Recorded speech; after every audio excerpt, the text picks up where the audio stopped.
নমস্কার বন্ধুরা, বাংলা গল্পের সোনাঝুরিতে সকলকে স্বাগত। এ হচ্ছে ভিন্ন স্বাদের গল্প শোনার আসল মজা। প্রিয় বন্ধুরা, আজ আমরা শীর্ষেন্দু মুখোপাধ্যায়ের ভারী সুন্দর একটি গল্প শুনব। গল্পের নাম টেলিফোনে।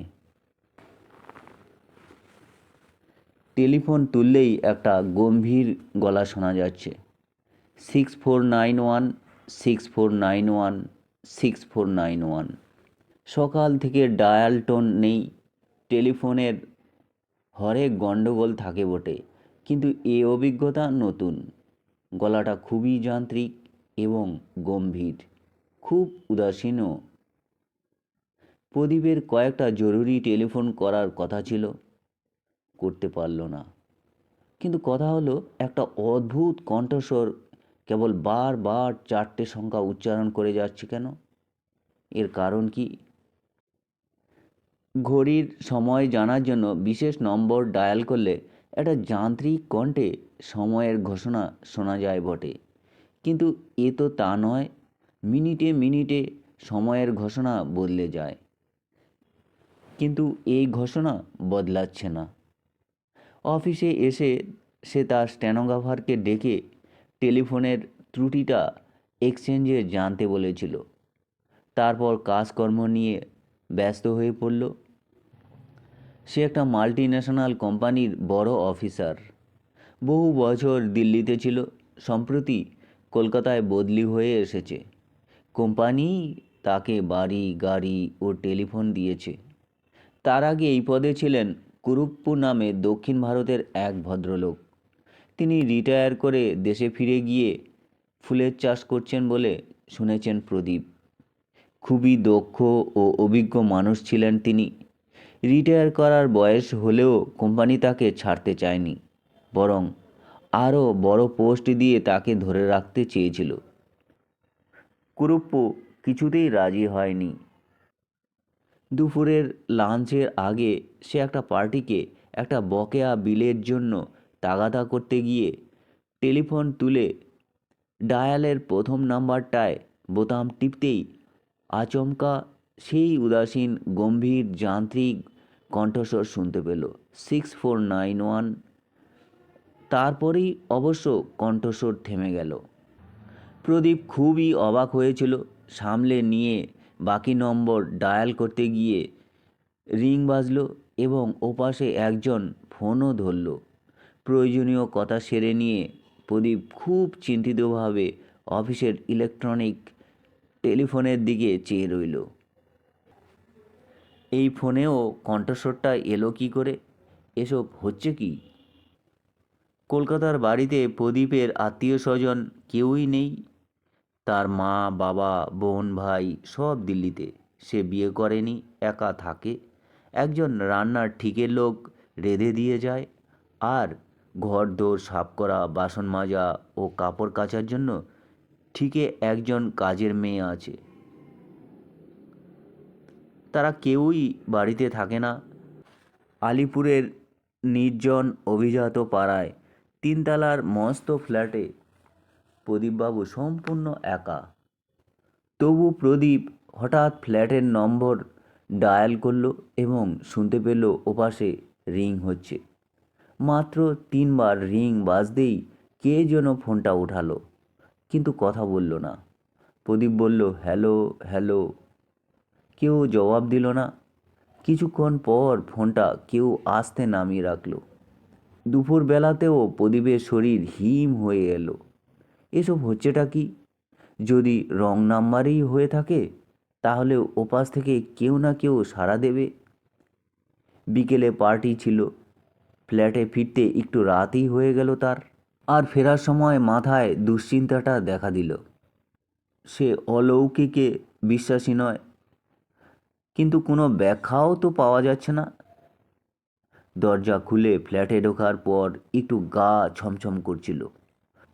তবে আলো জেলে ঝলমেলে আধুনিক ফ্ল্যাটের দিকে চেয়ে তার ভয় ভয় ভাবটা কেটে গেল। তবে ফোনটার ধারে কাছে সে আর গেল না। প্রদীপের গভীর ঘুম ভাঙল রাত 2টো নাগাদ। হল ঘরে ফোন বাজছে। ঘুম চোখে সে তাড়াক করে লাফিয়ে ওঠে।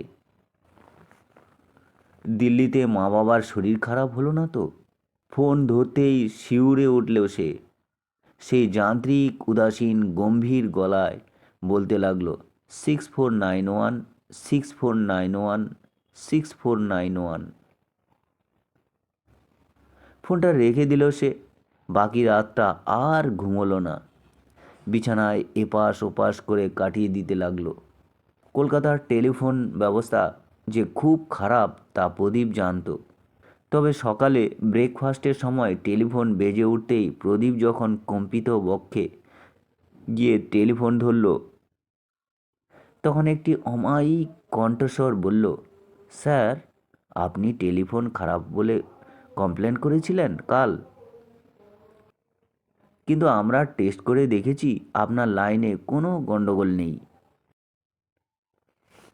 কিন্তু আমি যে টেলিফোনে একটা অদ্ভুত গলা শুনতে পাচ্ছি। হয়তো ক্রস কানেকশন হয়ে গিয়েছিল। আমাদের যন্ত্রপাতি সব বহু পুরনো, তাই মাঝে মাঝে ওরকম হয়। আপনি ডায়াল করে দেখুন, এখন লাইন ঠিক আছে। বাস্তবিকই লোকটা কানেকশন কেটে দেওয়ার পর ডায়াল টোন চলে এলো এবং অফিসের নম্বরে ডায়াল করতে লাইনও পেয়ে গেল প্রদীপ। ফোন স্বাভাবিক হলো বটে, কিন্তু প্রদীপের মাথা থেকে 6491 গেল না।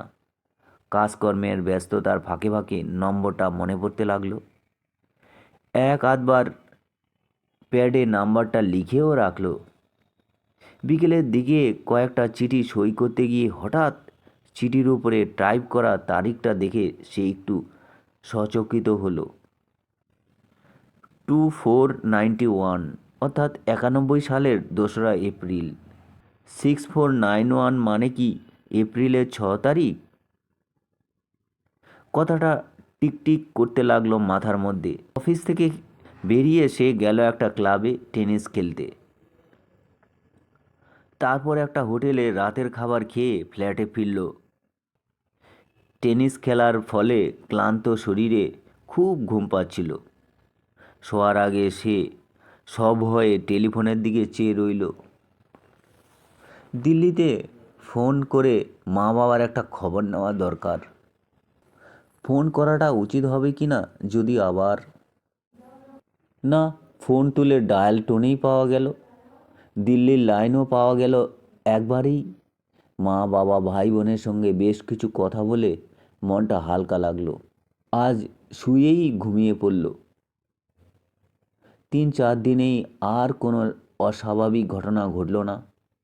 টেলিফোন স্বাভাবিক, দুশ্চিন্তা বা উদ্বেগটাও আস্তে আস্তে সরে যেতে লাগলো মন থেকে। কিন্তু রবিবার সকালে গল্ফ খেলতে যাওয়ার জন্য তৈরি হচ্ছিল প্রদীপ। হঠাৎ টেলিফোনটা বেজে উঠল। প্রদীপ অন্যমনস্কভাবে টেলিফোন তুলতেই সেই অবিস্মরণীয় যান্ত্রিক কণ্ঠস্বর শোনা গেল, this is the day, this is the day. সকালের আলোর মধ্যেও হঠাৎ হিম হয়ে গেল প্রদীপ। চিৎকার করে বলল, what is the meaning of it? অবিচলিত কণ্ঠস্বর একইভাবে বলে যেতে লাগলো, this is the day, this is the day.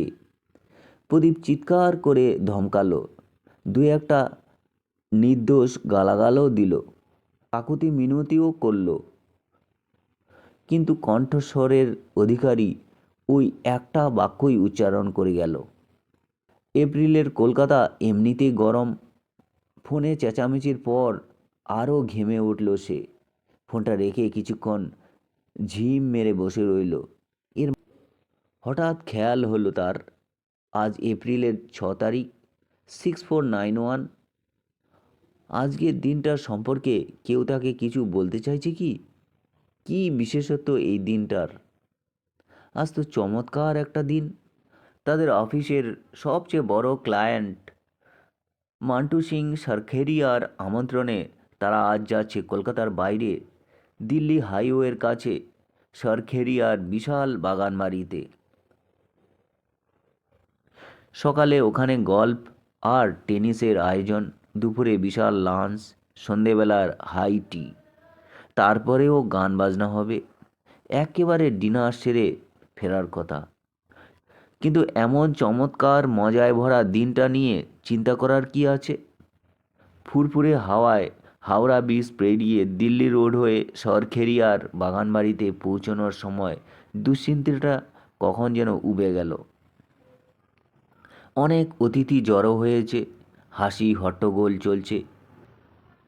Golf kit নিয়ে বেরিয়ে পড়ল প্রদীপ। এক কাপ কফি খেয়ে নিয়েই। সরখেরিয়ার খামার বাড়ির পাশেই গল্ফের বিশাল মাঠ, মাঝে মধ্যে ঝোপ জঙ্গল। অনেক গল্ফ খেলোয়াড় জড়ো হয়েছেন।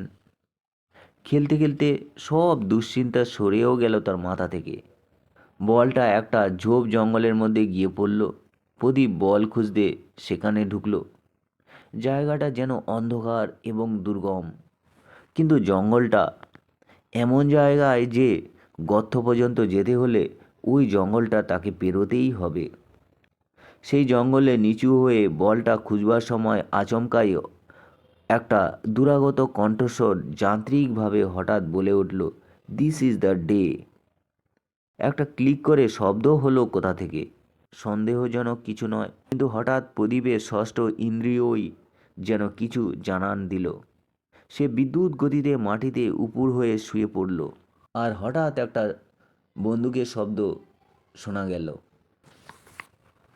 গাছের গোটা কয়েক ডালও প্রচণ্ড শক্তিশালী বুলেটের ঘায়ে ভেঙে পড়ল। তারপরেই একজোড়া পায়ের দ্রুত পালানোর শব্দ। তখন খানিকটা হতভম্ব হয়ে চারিদিকে দেখল সে। কেউ তাকে মারবার চেষ্টা করছিল, কিন্তু খুবই সামান্যর জন্য সে বেঁচে গেছে। উঠে গায়ের ধুলো ঠুলো ঝেড়ে চারিদিকে দেখল সে। কে তাকে মারতে চায়? কেনই বা চায়? বন্দুকের শব্দ শুনে কেউ ছুটে আসেনি, কারণ তার আশেপাশে অনেকেই শিকারে বেরিয়ে গেছে। বন্দুকের শব্দও হচ্ছে আশেপাশে। সারাটা দিন খুব অন্যমনস্কভাবে কেটে গেল প্রদীপের। ঘটনাটার কথা সে কারো কাছে প্রকাশ করল না।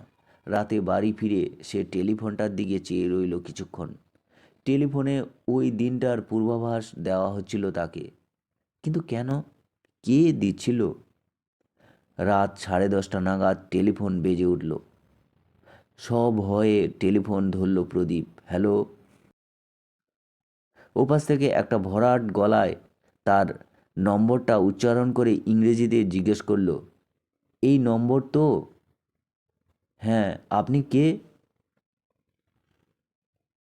আমি কুরুপ্পু। আপনি কে?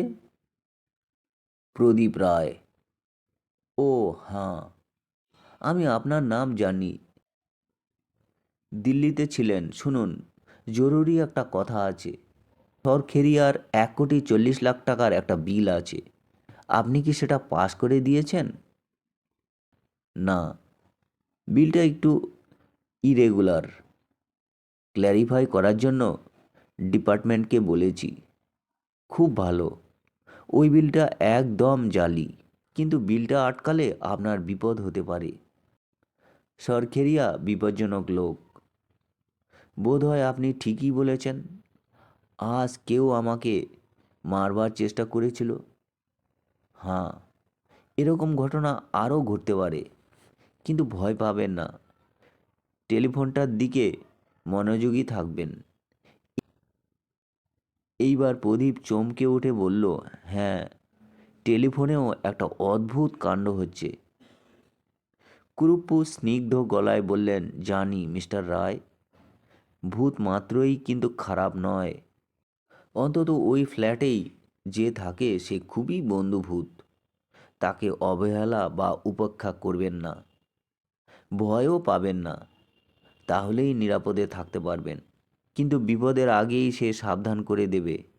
আমাকেও দিত। তার পরামর্শই আমি রিটায়ার করে ফুলের চাষে মন দিয়েছি। আচ্ছা, গুড নাইট। প্রদীপ হাতের স্তব্ধ টেলিফোনটার দিকে হাঁ করে চেয়ে রইল।